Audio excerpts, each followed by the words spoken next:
వందనరూప భక్తి విభీషణునిది. భగవంతుడు శిష్ట రక్షణకై ఎత్తిన అవతారాల్లో శ్రీరామావతారం సాటిలేనిది. కౌసల్య దశరథుడి పుత్రునిగా అవతరించి రావణాది దుష్ట రాక్షసులను సంహరించి విశ్వామిత్రాది శిష్టులను రక్షించి తన అవతార లక్ష్యాన్ని నెరవేర్చుకున్నాడు. భక్తితో ఆరాధించే భక్తుల అభీష్టాన్ని భగవంతుడు తీరుస్తాడు. పరమ భక్తితో చేసేవారి అభీష్టం తప్పకుండా నెరవేరుతుంది. భక్తి పరమ ప్రేమ రూపం. శాస్త్రాల్లో ప్రతిపాదించిన భక్తి 9 విధాలు: శ్రవణం, కీర్తనం, విష్ణు స్మరణం, పాదసేవనం, అర్చనం, వందనం, దాస్యం, సఖ్యమాత్మ నివేదనం. వందనారూప భక్తి విభీషణునిది. రావణుని దుశ్చర్యను నిరంతరం విభీషణుడు వ్యతిరేకిస్తూ ఉన్నాడు.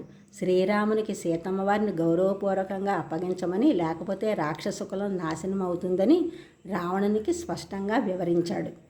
ఆ హితవచనాలు విననందున లంకానగరం తన నివాసానికి అయోగ్యమైనదని తలచి 4 రాక్షసులతో సహా శ్రీరాముని శరణు కోరాడు. కృపాపుంజుడైన శ్రీరాముడు విభీషణుని అనుగ్రహించి రావణ వధానంతరం విభీషణుని లంకాధిపతిని చేశాడు. ఆ విధంగా వందన భక్తితో విభీషణుడు భగవంతుని కృపకు పాత్రుడయ్యాడు.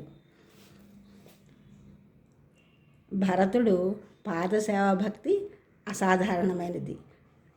అరణ్యానికి పరివారంతో సహా వెళ్ళి రాముని అయోధ్యకు తిరిగి వచ్చి పరిపాలించమని ఎన్నో విధాలు కోరాడు. 14 సంవత్సరాలు అయిన తర్వాతే వస్తానని, అప్పుడే పితృవాక్య పాలన జరుగుతుందని శ్రీరామచంద్రుడు స్పష్టం చేశాడు. ఆ క్షణంలో వేరే గత్యంతరం లేని భరతుడు శ్రీరాముని పాదుకలను కోరగా అనుగ్రహించాడు శ్రీరాముడు.